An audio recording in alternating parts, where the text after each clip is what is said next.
ইতালির ফ্লোরেন্সে Muslim community ফ্লোরেন্সের আয়োজনে ইসলামী সংস্কৃতি অনুষ্ঠান অনুষ্ঠিত হয়েছে।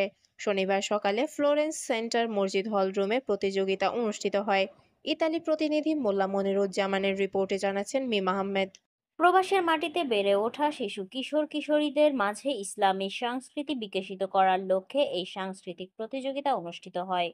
মুসলিম কমিউনিটি ফ্লোরেন্সের সভাপতি নাসিম আহমেদের সভাপতিত্বে ও সাধারণ সম্পাদক মোসলে উদ্দিনের সঞ্চালনায় অনুষ্ঠানে উপস্থিত ছিলেন বিশিষ্ট ব্যবসায়ী ও কমিউনিটি ব্যক্তিত্ব সাগর আহমেদ, মোহাম্মদ ইসমাইল, আরিফুল ইসলাম লিটন সহ মসজিদ পরিচালনা কমিটির নেতৃবৃন্দগণ। প্রতিযোগিতায় মসজিদ ভিত্তিক কোরআন শিক্ষা ক্লাসের ছাত্রছাত্রীগণের মধ্য থেকে শতাধিক প্রতিযোগী অংশগ্রহণ করেন। প্রতিযোগিতায় বাংলাদেশ সহ পাকিস্তান, মরক্কো, সেনেগাল, সিরিয়ার ছাত্রছাত্রীগণও অংশগ্রহণ করে। প্রতিযোগিতার বিষয় ছিল কোরআন তিলাওয়াত, ইসলামী সঙ্গীত এবং কুইজ প্রতিযোগিতা।